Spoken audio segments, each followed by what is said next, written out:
નમસ્કાર મારા વહાલા ભક્તો, જય મા મેલડી. મારા પ્રિય ભક્તો, આજે તમે જે સંદેશ સાંભળવા જઈ રહ્યા છો તે સામાન્ય નથી. આ જીવનનું એક મહાસત્ય છે, ભક્તિની શક્તિ.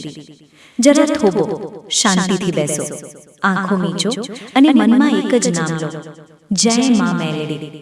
શક્તિનો સત્યક્રમ. મારા વહાલા, આ દુનિયામાં દરેક વસ્તુની એક શક્તિ છે. લોખંડ શક્તિશાળી છે, લોખંડને પીગાડે તેવી આગ વધુ શક્તિશાળી છે. આગને ઓલવી દે એવો પાણી વધુ શક્તિશાળી છે. પાણી પી જાય એવો માણસ વધુ શક્તિશાળી છે. માણસને હરાવી દે એવું મૃત્યુ સૌથી શક્તિશાળી લાગે છે. પણ મા મેલડી કહે છે, મૃત્યુથી પણ વધુ શક્તિશાળી છે ભક્તિ. કારણ કે ભક્તિ એ એવી શક્તિ છે જે ભગવાનને પણ ઝુકાવી શકે છે. ભક્તિ શું છે? મારા પ્રિય ભક્તો, ભક્તિ એટલે ફક્ત દીવો કરવો, મંત્ર બોલવો કે મંદિર જવું નથી. ભક્તિ એટલે હૃદયમાં વિશ્વાસ, મનમાં સમર્પણ, આત્મામાં પ્રેમ. મા મેલડી કહે છે, મારા બાળક, જ્યાં સચ્ચી ભક્તિ હોય છે ત્યાં હું પોતે આવી જાઉં છું. ભક્તિ અને મૃત્યુનો સંબંધ. મારા વહાલા, આ દુનિયામાં દરેક વસ્તુની એક શક્તિ છે. જે જન્મે છે તે એક દિવસ જાય છે.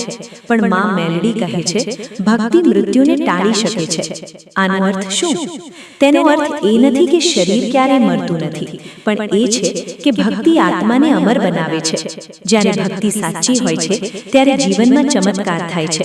અશક્ય શક્ય બને છે. મૃત્યુના મુખમાંથી પણ જીવન પાછું આવી શકે છે. ભક્તિના ચમત્કાર. મારા પ્રિય ભક્તો, ઇતિહાસમાં ઘણીવાર એવું થયું છે કે જ્યાં ભક્તિએ અશક્યને શક્ય બનાવ્યું છે. જ્યાં આશા નહોતી ત્યાં રસ્તો બન્યો. જ્યાં અંત લાગતો હતો ત્યાં નવી શરૂઆત થઈ. જ્યાં મૃત્યુ નજીક હતું ત્યાં જીવન બચ્યું. મા મેલડી કહે છે, જ્યાં વિશ્વાસ હોય છે ત્યાં હું ચમત્કાર સર્જું છું. શા માટે ભક્તિ ઓછી થઈ રહી છે? મારા વહાલા, આજના સમયમાં લોકો ભક્તિથી દૂર જઈ રહ્યા છે. કારણ વધારે ચિંતા, વધારે લાલચ, વધારે શંકા.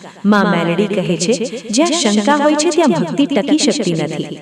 ભક્તિ કેવી રીતે વધારવી? મારા પ્રિય ભક્તો, ભક્તિ વધારવી મુશ્કેલ નથી. નાના પગલાં લો. રોજ થોડો સમય માતાનું નામ લો, દિલથી પ્રાર્થના કરો, સચ્ચાઈ રાખો, બીજાને મદદ કરો. મા મેલડી કહે છે, મને મોટા ઉપાય નથી જોઈએ, મને સચ્ચું દિલ જોઈએ. ભક્તિ અને મનની શાંતિ.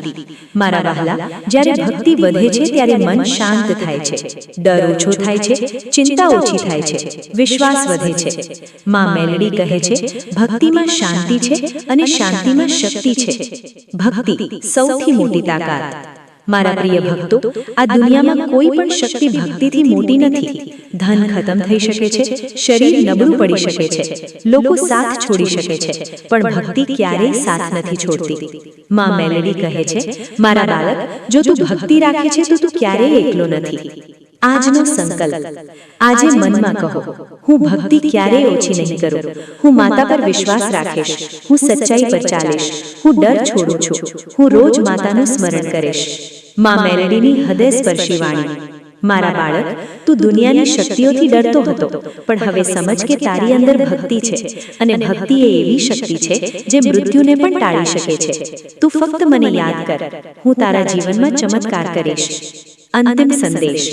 મારા વહાલા ભક્તો, આજનો સંદેશ તમને યાદ અપાવે છે, ભક્તિ સૌથી મોટી શક્તિ છે. ભક્તિ તમને ક્યારેય એકલા નથી છોડતી. ભક્તિ જીવન બદલી શકે છે.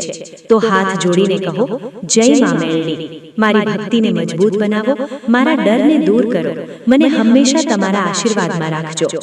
જય મા મેલડી. જો મા મેલડીનો દિવ્ય સંદેશ ગમ્યો હોય તો કોમેન્ટમાં લખો, જય મા મેલડી માં.